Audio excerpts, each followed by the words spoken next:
मिर्जापुर नाम के एक शहर में एक परिवार रहता था। उस परिवार में एक बूढ़ी औरत, उसका बड़ा बेटा रमेश, बड़ी बहू रमा, छोटा बेटा महेश, छोटी बहू संगीता रहते थे। रमेश और रमा की एक 16 साल की बेटी थी जिसका नाम आशी था, और महेश और संगीता का एक 10 साल का बेटा था जिसका नाम डुग्गू था। उस घर में बस बड़ी बहू रमा की ही चलती थी। रमेश की एक इलेक्ट्रॉनिक्स की दुकान थी जिसमें उसने अपने छोटे भाई महेश को नौकरी पर रखा हुआ था। रमेश दुकान पर पूरा दिन मेहनत करता था और घर में उसकी पत्नी संगीता काम में लगी रहती थी। घर के हर बड़े फैसले से लेकर राशन तक की छोटी छोटी चीजों तक रमा की ही मर्जी चलती थी। महेश और संगीता बहुत ही सीधे थे। वे उनसे परेशान थे पर कभी कुछ नहीं कहते थे। रमा एक अमीर घर से आई थी और संगीता एक गरीब, तो उस कारण भी रमा संगीता को अपने आगे कुछ नहीं समझती थी। एक सुबह जब रमेश और महेश दुकान जाने की तैयारी में होते हैं। संगीता, ओ संगीता, कहाँ है तू? इनको दुकान जाने में इतनी देर हो गई है और तूने अभी तक इनका खाना पैक नहीं किया। तुझे पता है ना त्योहार आ रहा है तो इनको दुकान जल्दी खोलनी होती है। जी दीदी, मैं बस करने ही वाली थी। वो मेरी तबीयत थोड़ी ठीक नहीं थी तो मैं वो पूरी रात सो ही नहीं पाई। सुबह जाकर आंख लगी तो उठने में देर हो गई। तेरी तबीयत तो काम करने के टाइम पर हमेशा ही खराब हो ही जाती है, कामचोर कहीं की। संगीता जल्दी जल्दी टिफिन पैक करके रमेश और महेश को दे देती है और वो दोनों दुकान के लिए निकल जाते हैं। उनके जाने के बाद संगीता अपने कमरे में जा रही होती है कि रमा फिर से उसे पीछे से आवाज देती है। अभी तो हम लोगों ने नाश्ता भी नहीं किया है, तू बिना नाश्ता दिए कहाँ अपने कमरे में चली जा रही है? अरे बहू, संगीता की तबीयत ठीक नहीं है, उसे जाने दे और थोड़ा आराम करने दे। आराम? और कितना आराम करेगी ये? और आप बीच में ना ही बोलो तो अच्छा होगा। जब देखो तब अपनी छोटी बहुरानी की तरफदारी करती रहती हो। अरे माँ, आप मेरे लिए परेशान ना हो। दीदी, मैं अभी नाश्ता बना देती हूँ। संगीता की तबीयत बहुत खराब होती है, उसकी कमर में भी बहुत दर्द होता है, फिर भी वो जैसे तैसे सबके लिए नाश्ता बनाती है। रमा और आशी फटाफट नाश्ता कर लेते हैं और बाकी लोगों के लिए कुछ भी नहीं बचाते। मम्मी, मुझे बहुत भूख लगी है। ताई और दीदी तो सारा नाश्ता खा गए, अब मैं क्या खाऊं? क्या मेरी शिकायत लगा रहा है अपनी माँ से? बहुत बोलने लगा है। चुपचाप जो फ्रिज में पड़ा है वो खा ले। और संगीता, तू छत पर जा और सारे कपड़े धो दे, पर उससे पहले पूरे घर की सफाई करके जाइयो। जी दीदी। संगीता पूरे घर की सफाई करती है, फिर छत पर जाकर पूरे घर के ढेर सारे कपड़े धोती है। कपड़े धोने के बाद संगीता कपड़े सुखाई रही होती है कि तभी रमा आ जाती है। जरा सा काम करने में पूरा दिन निकाल देगी क्या? बाजार से सामान भी लेकर आना है, वो कौन लाएगा? दीदी, मैं ले आऊंगी। ठीक है, चल मैं पार्लर जा रही हूँ, मुझे अपने लिए कुछ शॉपिंग भी करनी है तो मैं थोड़ा लेट हो जाऊंगी, इसलिए जब तक मैं वापस आऊं मुझे रात का खाना तैयार मिलना चाहिए। ठीक है दीदी। रमा पार्लर चली जाती है और संगीता बेचारी घर पर अकेली पूरा दिन काम करती रहती है। रमा के ऐसे बर्ताव के कारण उससे सभी दुखी थे, पर कर भी क्या सकते थे।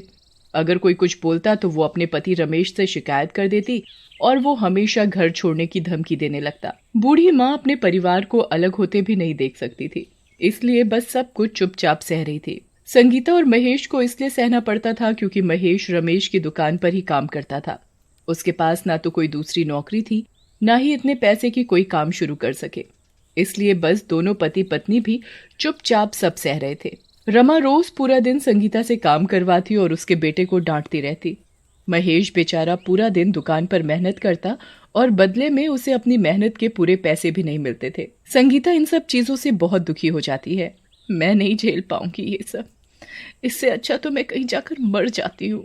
संगीता परेशान होकर एक रात पास की नदी में जाकर कूद जाती है।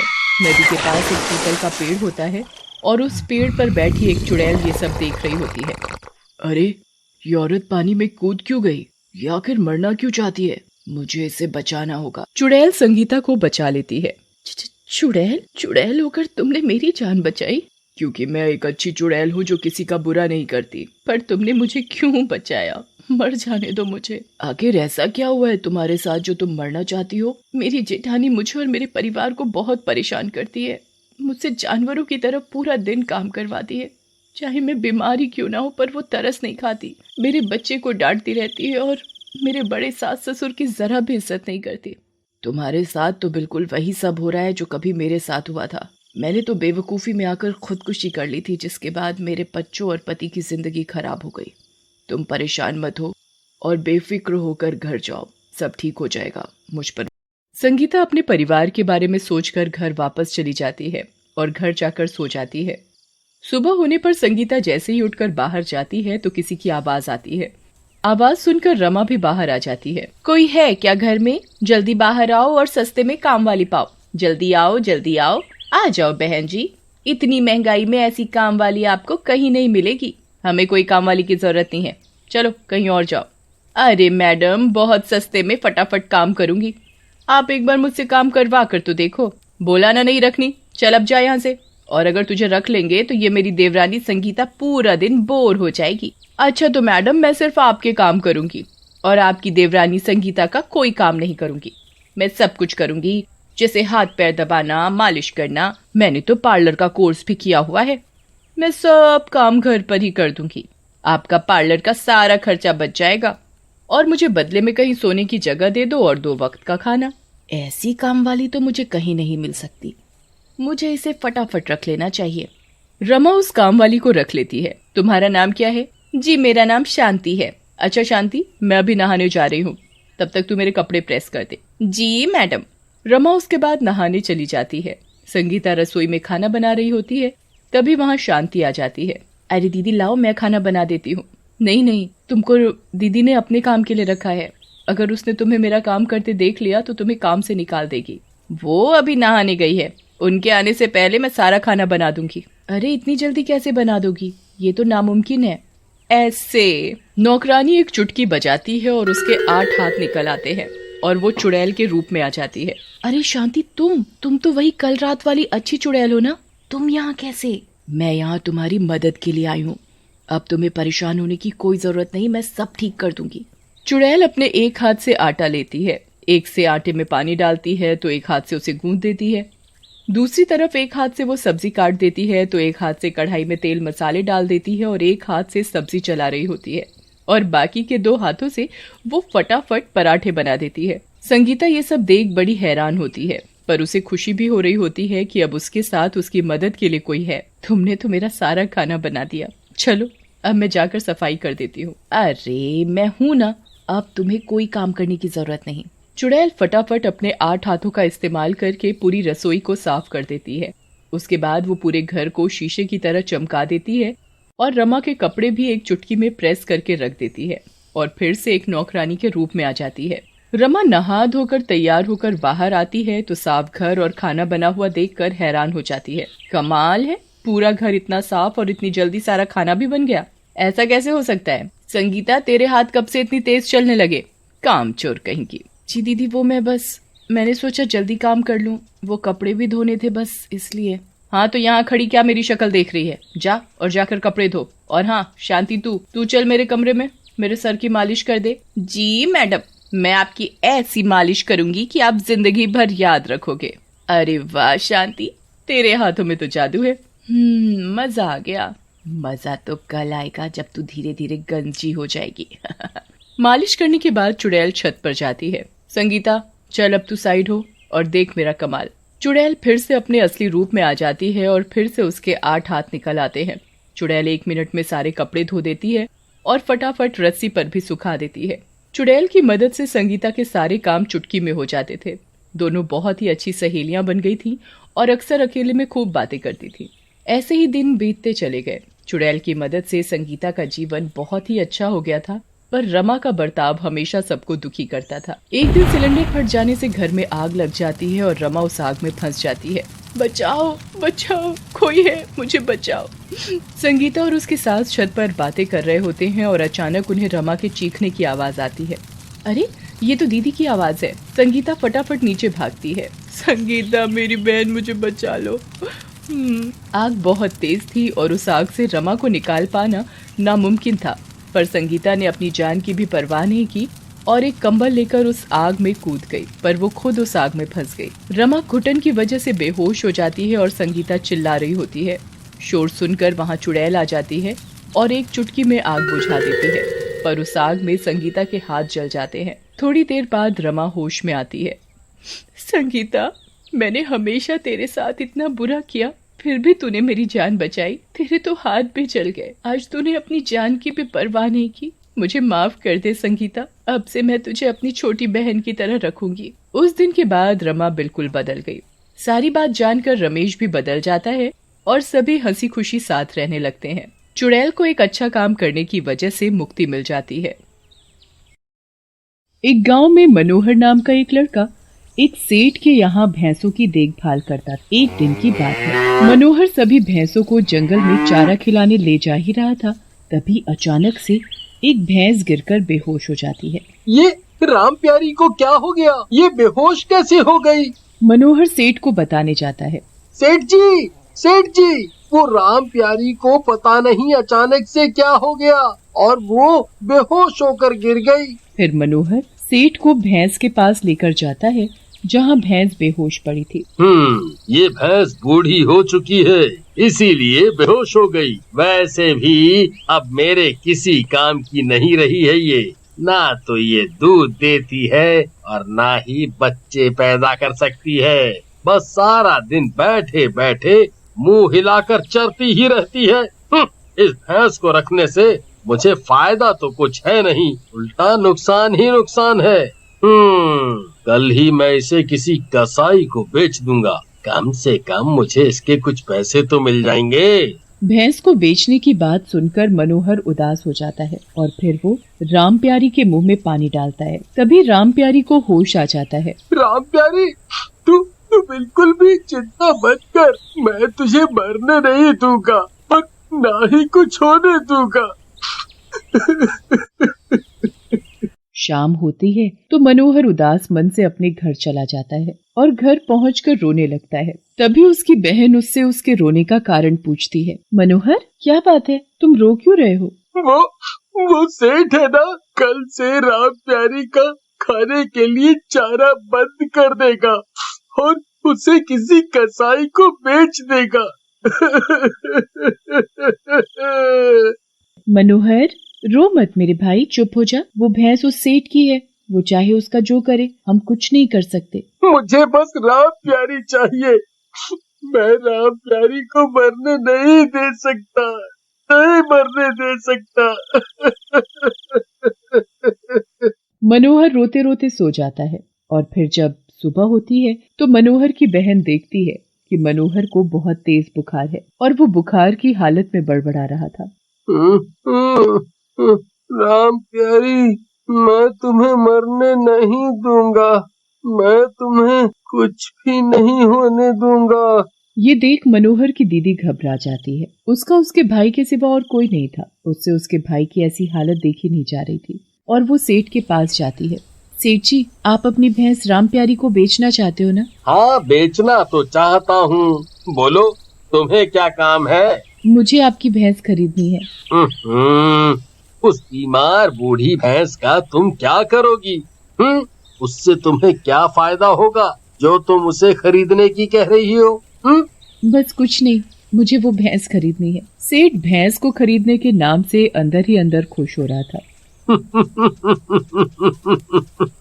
मूर्ख लड़की है जो उस बेकार बूढ़ी भैंस को खरीदने की बात कर रही है। अच्छा है, इसमें मेरा ही फायदा है। पर तुम पैसे कैसे दोगी? मैं आपको इस भैंस के बदले हर महीने सूद समेत पैसे दे दिया करूंगी। अगर तुमने मुझे समय से पैसे नहीं दिए तो मैं... ठीक है, मुझे मंजूर है। फिर मनोहर की बहन भैंस लेकर घर चली जाती है। मनोहर, देख मैं तेरे लिए क्या लाई। राम प्यारी को अपने सामने देखकर मनोहर की खुशी का ठिकाना नहीं रहता। राम प्यारी, तुम यहाँ कैसे? अब से राम प्यारी हमारे साथ हमारे घर में रहेगी। दीदी, ये सब आपने मेरे लिए किया, आप कितनी अच्छी हो।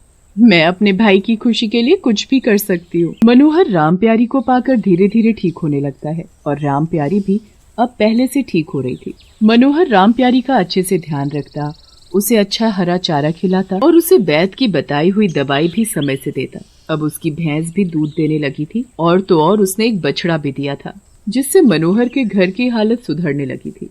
एक दिन की बात है, मनोहर अपनी भैंस राम प्यारी को जंगल में चराने के लिए जा रहा था। तभी उसे सेठ मिलता है। और मनोहर, कैसे हो? और तुम्हारी भैंस कैसी है? सेठ जी, मैं एकदम बढ़िया हूँ और मेरी भैंस राम प्यारी भी एकदम सही है। अब वो दूध भी देने लगी है और इतना ज्यादा और बढ़िया दूध देती है कि वो कभी खत्म ही नहीं होता। जैसे मानो वो कोई जादुई भैंस। सेठ मनोहर की बात सुनकर सोच में पड़ जाता है। जादुई भैंस? मुझे उस भैंस को पाने के लिए कुछ न कुछ तो करना पड़ेगा। और अगले ही दिन सेठ मनोहर के घर से अपनी भैंस वापस ले आता है।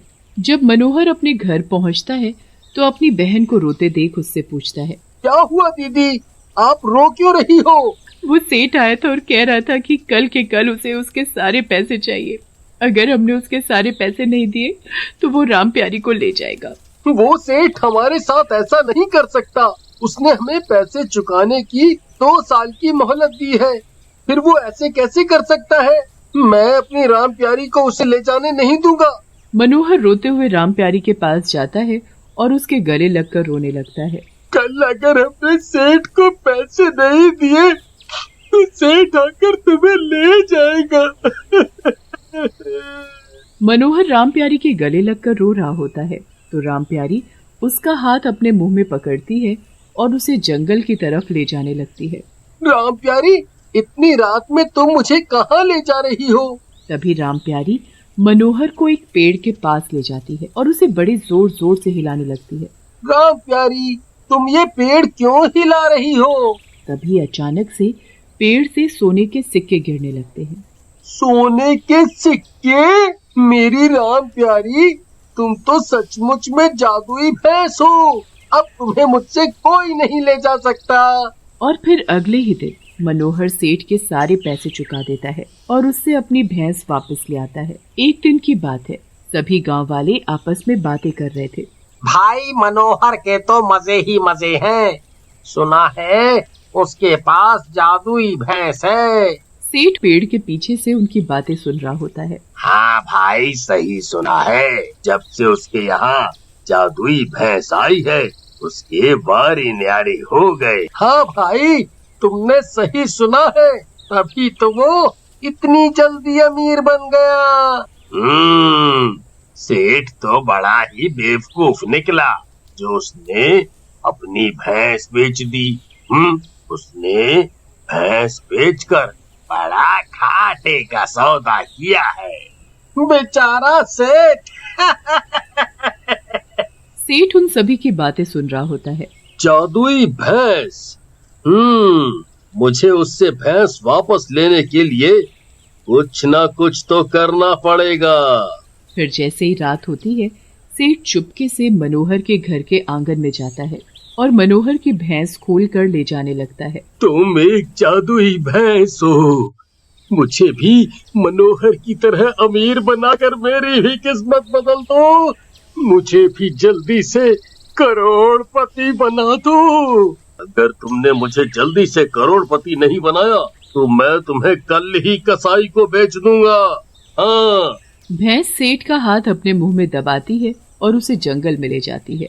अरे अरे अरे, तुम मुझे जंगल में कहाँ लिए जा रही हो? तभी भैंस एक पेड़ के पास जाकर अपने सिर से जोर जोर से पेड़ हिलाने लगती है। लगता है ये पागल हो गई है। अरे अरे, तुम ये पेड़ क्यों हिला रही हो? तभी पेड़ से बहुत ही सुंदर और महंगे हीरे मोती के कंगन गिरते हैं।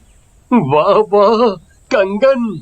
वाकई में तुम जादुई भैंस हो। अब मैं जल्दी से करोड़पति बन जाऊंगा और दुनिया का सबसे अमीर आदमी कहलाऊंगा।